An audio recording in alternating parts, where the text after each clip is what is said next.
What in the no child bastard from Carolina kind of bullshit is going on in this series, House of the Dragon?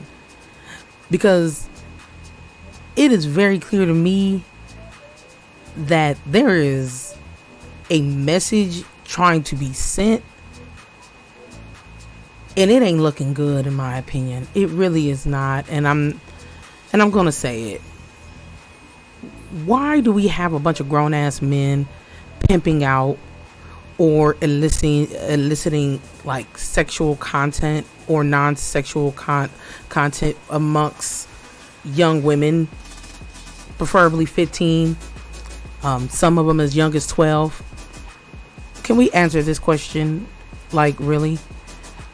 Good evening, ladies and gentlemen. This is your girl Crow here speaking, and boy, oh boy, I'm coming back with a rant, rave, review, talking about books, comic books, nerdom, all the above. But oh my god, I can't even wrap my head around this at this second episode. I really can't. I can't wrap my head around it. I wish I could, but I just can't. I'm just not able to sit there and, I guess you guys would say, oh, you're a bitter bitch or whatever the case may be. But I'm not able to enjoy this series the way I once had enjoyed it 10 years ago. This franchise is weird and beyond disgusting. And before everybody sits there and says, oh, it was medieval times, this is how young women were treated as property and collateral to strengthen the power of men. This was a different time. It's a fantasy world. Get over it. It happened a long time ago. Let's get one thing fucking straight. This is not that far from what's going on right now. It's just the issue that people choose to turn it off now. It is the issue that it is behind more closed doors than now, and now more than ever. It's not as widely accepted for a 12-year-old to marry a 50-something-year-old man. So yeah, let's not mistake what this is and how we're living with each other. Let's not mistake that. Let's not mistake that just because it happened in a fantasy world or it happened in medieval times or hell 50, 60 years in the past. Let's not mistake that this is not going on right now, people. And you know what I'm talking about. And if you don't know what I'm talking about House of the Dragon episode 2, known as the Rogue Prince.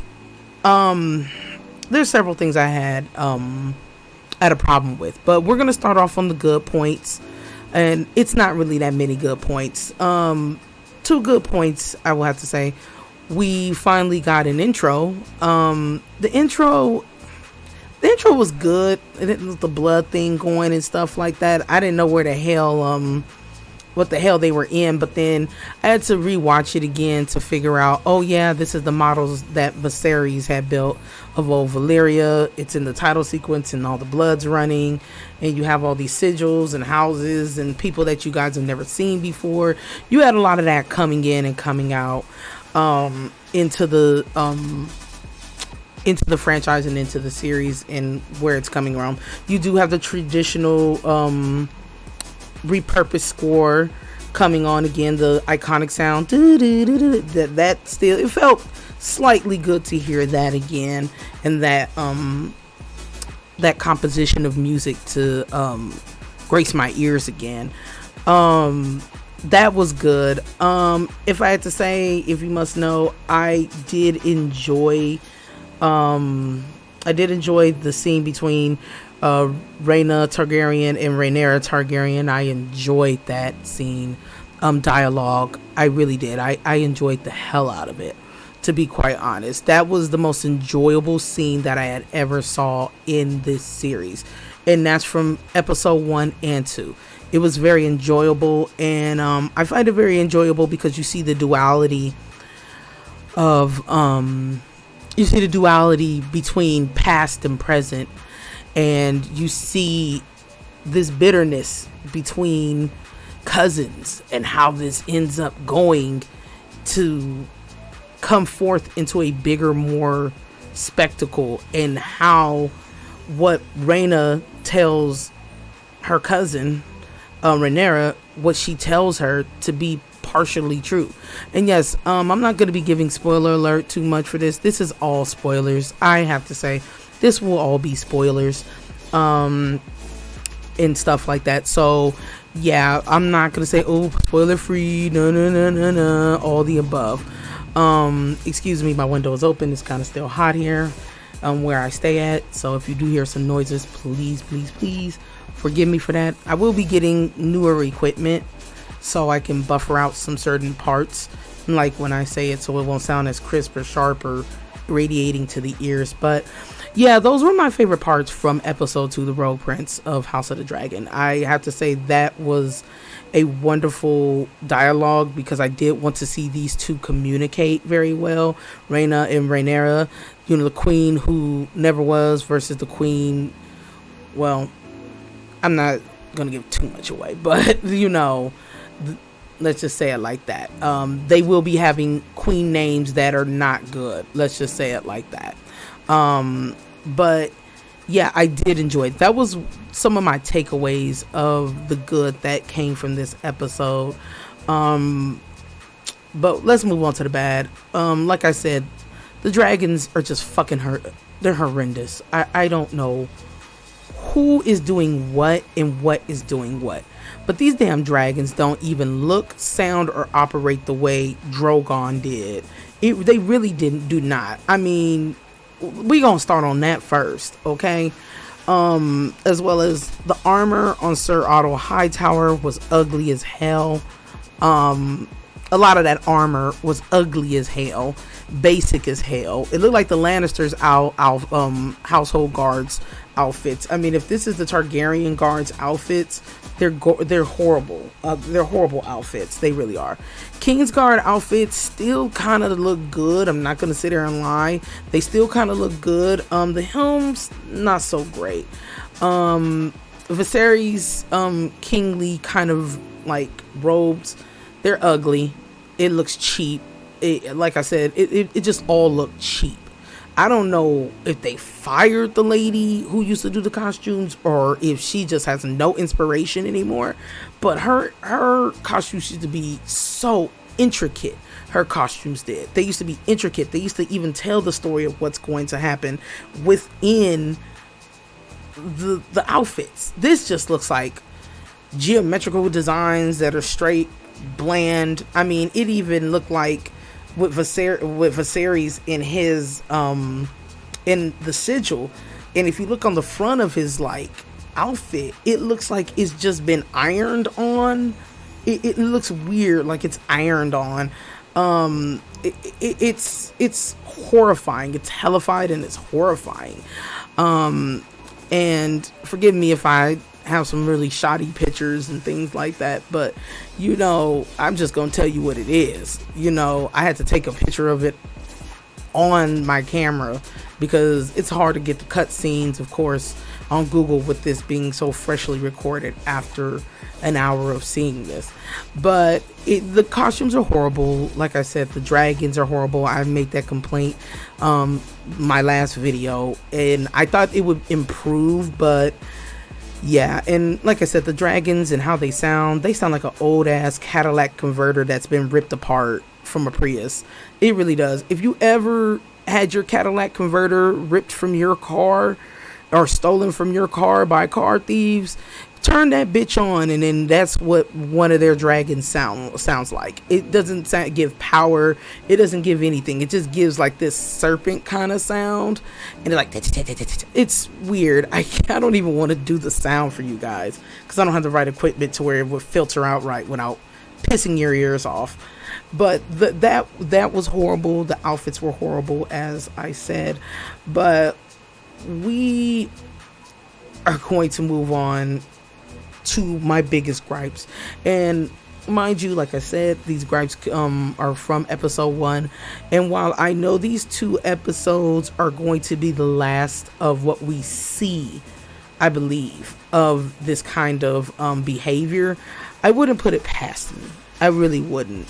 And while George R. R. Martin and some of his mega fans who just have this wool just completely over their eyes love to make the excuse of, oh, this was history. Oh, this was history. This is how it happened long ago. This is how it did it long ago. This is how we did it. It's a political drama. It's a da-da-da-da. Please shut the fuck up. Please. Can y'all please shut the fuck up? Because in this same token, we have dragons and magic and crabs that eat people, which is in his books. Things that really shouldn't be. Okay? Things that really should not be. Okay? So if we can imagine flesh-eating crabs off of a coast or shore, from the Stepstones, or if we could imagine dragons that sound like fucked up Priuses, why can't we really get some other aspects and elemental boundaries concerning grown men and 15-year-old girls marrying and being around each other? And before some of y'all talk, we are going to talk about the Lyanna and the Viserys garden walk scene, and the whole idea and premise of what these two episodes, episode 1 and 2, has comprised this season. And we will be talking about some of the critics too, whose reviews have been erased. And we will be talking about that because I gotta speak on some stuff, and I do have the proof to show you about how people's stuff has been deleted on this website, especially when it comes to bad reviews concerning House of the Dragon, and people's reviews and what they think about it. But let's start on this scene when it comes to Lyanna and Viserys, and Corlys pimping out his daughter like all the rest of the white men in this damn show. Well, this is just gross. I don't care what you're telling me right now or what you guys are thinking in this regard, in this fashion. This is gross. I almost found myself getting ready to quit making reviews on this show because I was just going to turn it off. But I figured I'd do it because somebody needs to speak on it, because it's getting a little bit to be where people run around saying, oh, this is great, this is perfect, this is that. It's starting to look like it's a little bit too body, or people are being paid to say that this show is great, because there's no way in hell watching a 50-year-old man walk with a 12-year-old girl that her father is trying to pimp out for marriage. Let me rewind this. Pimp out for marriage a 12-year-old girl. There's no way that could be objectively done tastefully, because we know what the subtext is of it, that he's going to try to marry a 12-year-old. And while everybody can sit there and say, well, Viserys didn't want to marry her, he's the king, he thought it was wrong too. For the idea that for him to even consider it, or even just be there walking with her, is gross. Whether they're Valyrians and dating family is a thing for them. And mind you, this was his overall niece / cousin. Oh, it's so hard to tell who's nieces and brother nephews and who's son, uncle, fathers. It's so hard to tell with the Targaryens. I wouldn't even know. That goddamn fucking Targaryen line is so inbred and so insulated that it might as well just be a Christmas wreath instead of a family tree. Let's be honest. Let's be honest here. But that scene was disgusting. I don't care what you guys are going to run it, how you tell it, how you try to compensate it in your minds. I don't care. It was disgusting. And like I said last video, art does imitate life, but it shouldn't be imitating the most darkest impulses of what the fuck we have. I'm sorry. At the end of the day, it was giving me No Child of Mine vibes. I don't know why it was, because all these young girls over here are being pimped out by their fathers. And if you ever do see the movie No Child of Mine, buckle up, because this is what actually happens to children and what's going on in the sexual assault of young women and women that happens every single second. I don't care if you feel like I'm advocating or advertising for something, but this shit is serious. It's serious, because what we're having is Hollywood, or in this case HBO, trying to lightly gloss over the fact of this is what happened in that time, to justify further acts of violence, sexual and physical, amongst young girls and young women. Because at the end of the day, people don't read these days. They don't read, they don't learn, they don't understand the contents of history. They just see this big bullet point and say, well, sexual assault to young girls as young as 12 happened in medieval ages. And for some men, as disgusting as they are, because they think with their dicks rather than their heads, and rather than have emotional empathy, will probably see Game of Thrones and think that this is an idea to do this. And right now with women, like I said, with women's rights being stripped away when it comes to our choices and our bodies, are in all the above, as well as the pregnant child that ended up having to be moved, that was just the girl Lenore's age, just about, if not a little bit younger, the pregnant girl who had to move across state bounds to get an abortion from getting raped by an older male. This just a couple of months ago, had to forcefully do that. This is in real time, our real time, not history. This is what's going on in our real time.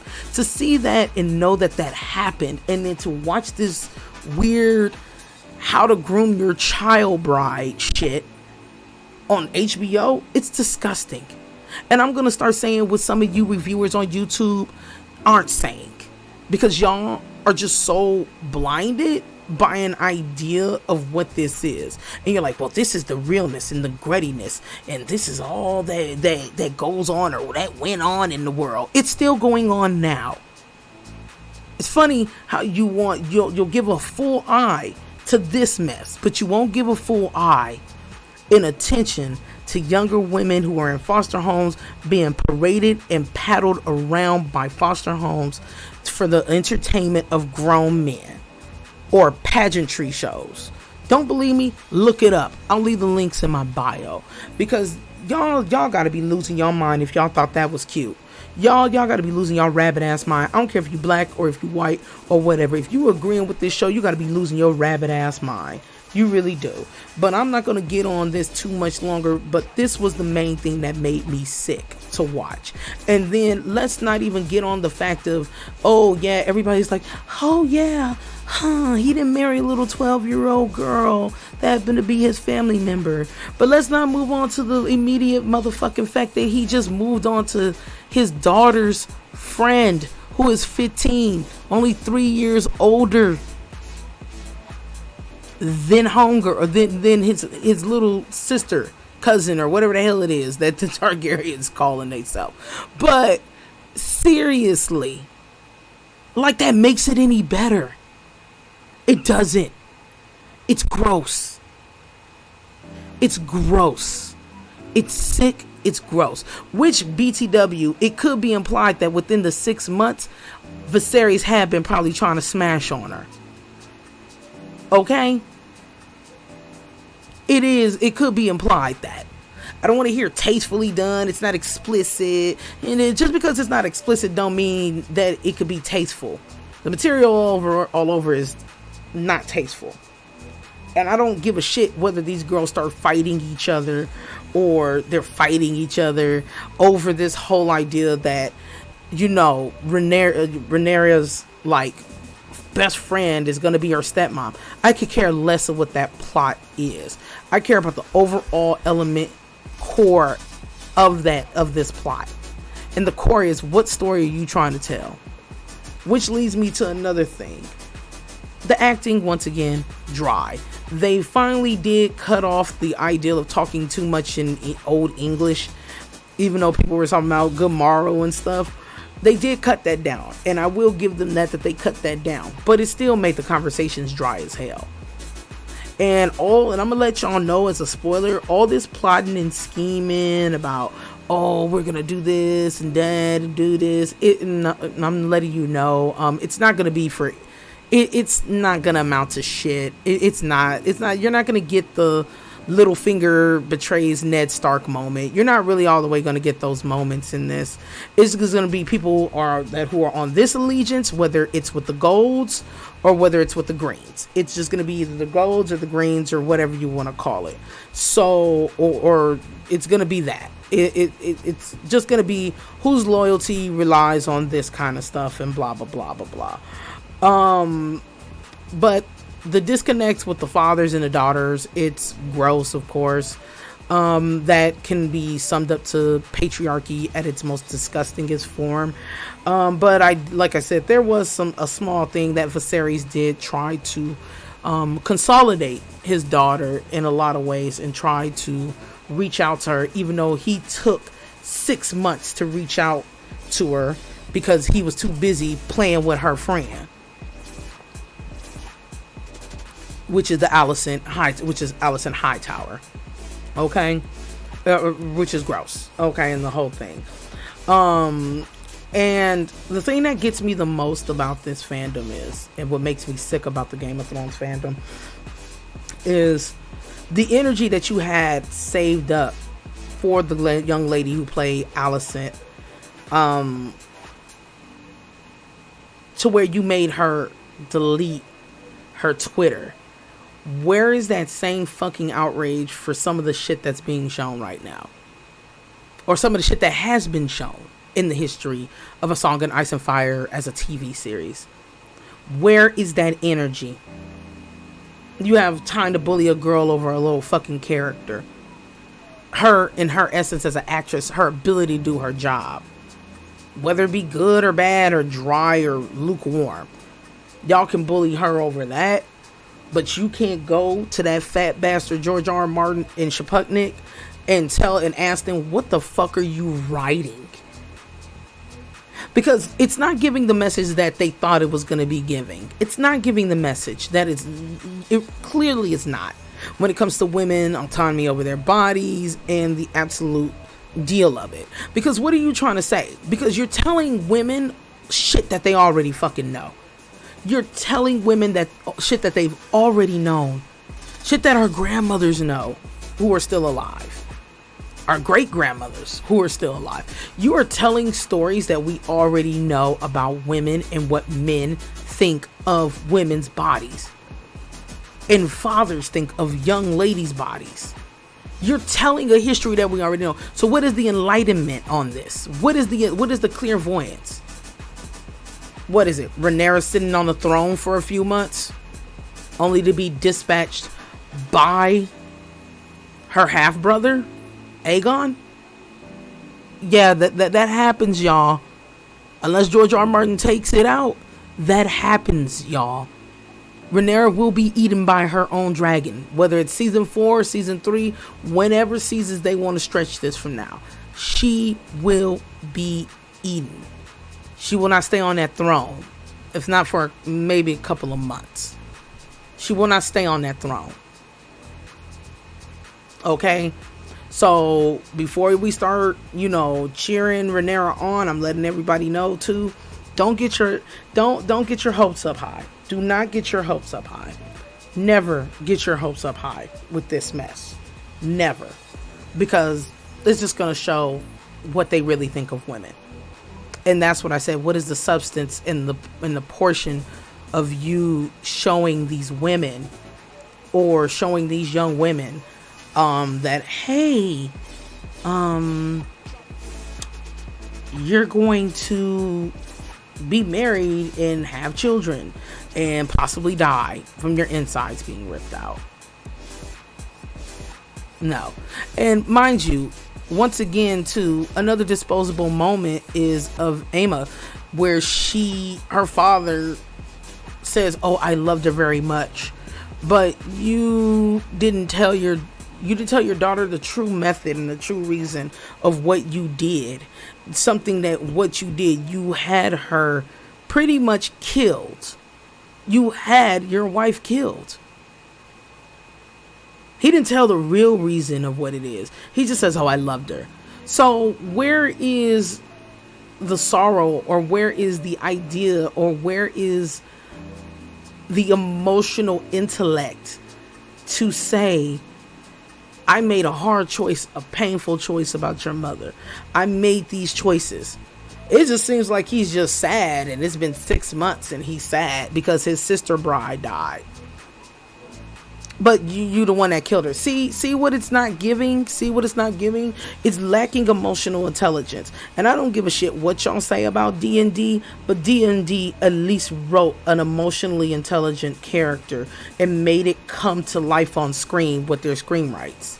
Yeah, I said it. This is just boring. I mean, the conversations are boring. It's too chatty. It's like 1 minute is too gory and 1 minute is too chatty. It's like they don't really know the balance and how to balance their scenes between blood, violence, and dialogue. And none of their dialogue is witty. It's not witty. It has no banter. I'm not saying that Game of Thrones really had a stand-up comedy Dave Chappelle moment. It never did, but there was some tongue-in-cheek comments that were just witty, wonderful, insightful. I mean, hell, even Jaime Lannister freaking did it, okay? Even Jaime Lannister was witty and funny in a lot of ways. Even, hell, there were some side characters that were just funny as hell. They were funny. They had like a little bit of a spoof to them. They really did. The only ones that didn't have that kind of spoofy kind of humor to them was Cersei, of course, Daenerys, and the main players of the game, a little, even Jon Snow a little bit. So the main players of who would be on the Iron Throne. But there was still some levity to this shit. This shit is just sinking like a stone, in my opinion. It really is. Between the bad dialogue and everything else. And the situations is the theme has to be more than just, oh, 1 minute we're having courtly dialogue and the next minute we're just gonna go slaughter a bunch of fucking people with fire and blood. Because them flying ass lizards, it's not them flying ass Cadillac converter sounding ass lizards, it's not giving anymore. It used to amaze us 10 years ago. In all for 10 years, but it's not amazing anymore. It's boring, and a lot of people notice that it's boring. Thus, a lot of Google reviews notice that it's boring as shit. They notice it, but a lot of them have been saying that their comments have been deleted.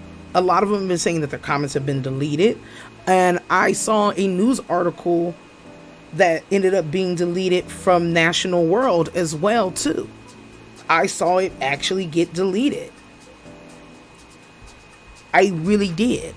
And the thing that has me so fun, that has me a little bit pressed about it, is you're padding your reviews. I'm not gonna sit here and in front and lie and say, that 10 million that Game of Thrones had got on premiere night, why did it double in the week? It barely made 10 million watches, but it doubled in the week. Nah, something's not right. And then you have people who are actually giving their honest review scores, whether it's 1 star or whether it's 2 stars, it doesn't matter, or even 3. You have them deleting. You have pretty much Google and some other places deleting people's whole articles, HBO, the studio, or whatever, deleting people's whole articles and commentary about what they truly think about the show because they didn't want the score on it to reach a bad number. Stop playing with me. Because no way in hell anybody with a right mind would think that this shit is cute or even good. It's medieval. It's medieval backwater, backwards bullshit. Which I had said time and time again, this is more of the conservative world of fantasy, not necessarily a decent world of it. It's a conservative world of fantasy, still all white, because let's not even talk about how Lena or how Corlys Velaryon and his children, how they have some of the worst wigs on set. All of them is bad wigs, but I can deal with some of them. But the black children have the most worst wigs. And let me run a really deeper factor about the Lena situation with when it came to Viserys. The fact that she was, even though she was half black, half white, if we're looking at views of race or views of race, nationality, and culture and things like that, I find it very disturbing with this scene, swinging back to one of my main criticisms about this, that she's a young black girl in the care of an old white man as a potential bride. Let me let this sink in and how this relates to slavery. And I'm going to try to give y'all 5 minutes and more of my time. Black young women or black girls are never really seen as black girls or girls in general. They're always womanized. Even before sometimes their birth, they're always womanized. And this is not something that shows any good to any community of me. And this is why I said Corlys Valerian in his casting was trash. Not because it was representation. And I understand some of you Negroes who may be listening to me say, well, do you want to be represented or not? No, not by these motherfuckers. I do not want to be represented by George R. R. Martin or HBO's crap. Nope. Make it white, lily white. I don't care. Make it lily white. I don't care. Don't care. And it's not because, oh, I'm viewing or aiming for white supremacy or I'm doing coonery tactics. This shit was gross. The fact that she's a little girl, and y'all trying to weaponize and womanize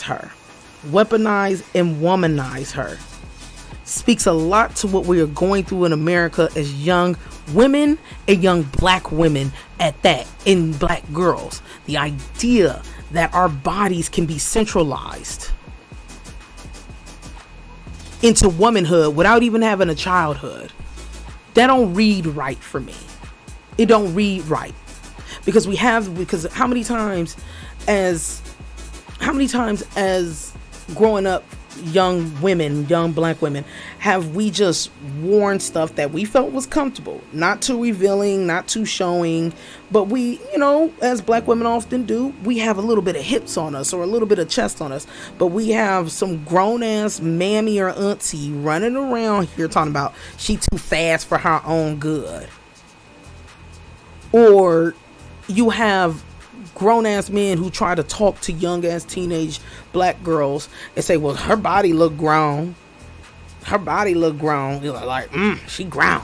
While looking at this poor girl's ass or her assets in her body. And you know what we're talking about. Even though Lena was 12 and she has the worst wig ever on there, her and her brother. And I knew it was as soon as they showed the trailer back a long time ago. The issue that she was weaponized for a level of grownness as a young black girl. I'm going to call her black. I don't care if she's mixed with white or Targaryen or whatever the fuck you guys want to call it. The fact that I see her color is like my mama's color, or her color is like my cousin's color, or her color is about like other homegirls that are my friends that are black. Have. And to see that weaponized for a political gain, no.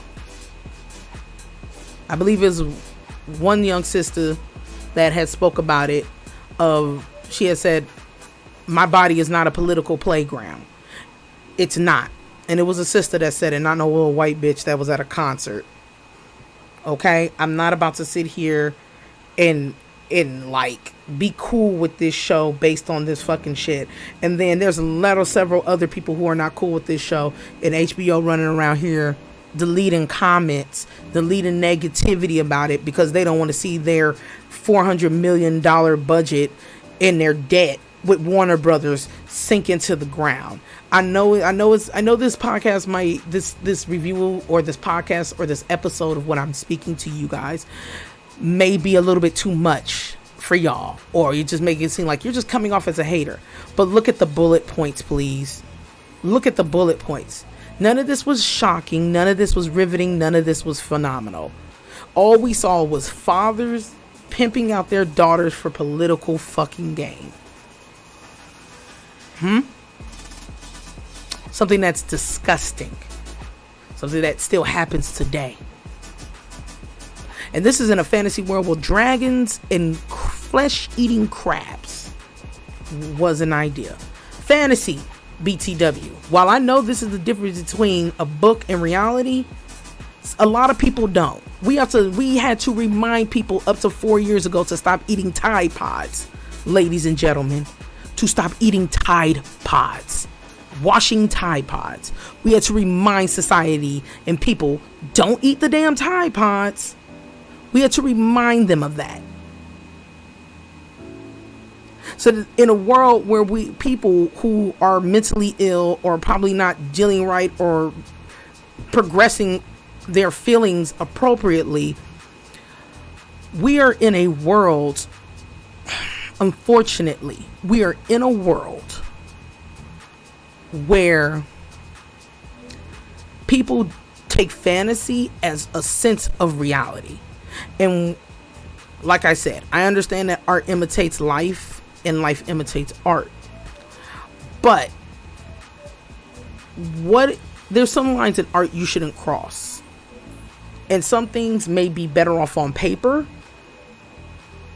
rather than being better off shown to me on screen. But that was my serious thoughts and discontent when it came to House of the Dragon. And it was every bit as bad as I thought it was gonna be. I knew it was gonna be bad, but I didn't think it was gonna be down to this extent where we substitute the raping of women for child grooming and ripping babies out of women's stomachs without giving a shot of it. If this is a world of fantasy where it takes a medieval tone or a medieval this and or medieval that, why is there not choice involved in any of these decisions in the making? Why aren't things being changed? And mind you, George R. R. Martin, in George R. R. Martin fashion, if you guys seem to recall the fact that he said that Aegon the Conqueror, the first of the Targaryen line, he moved to Westeros to defend Westeros from the Long Night. This is why he had his conquest, thus starting this show. If he could sit there and add a line like that, that's not in the books, by the way, and change that bit of lore to fit the show, then he could change the way women's bodies and young ladies' bodies are progressively used and picked upon to be a political playground. He can do that too. If not, he's no better than D&D when it came to them changing the material. He's no better than that. He's no better than them, and it is what it is. But I cannot wait for Lord of the Rings to come out. It's coming out this week. It's going to be great. It's going to be fun. I will be doing a more lighter review on it. I will be enjoying the hell out of that. Because there's no way in hell I can keep wrecking through this shit every Sunday without some levity on my Thursday nights. Some good first to counter out the bad that I will experience. But if you guys like this review, comment, like, and subscribe, and join my Discord. I will have links for that. And please let me know, because just let me know. Thank you guys. Bye.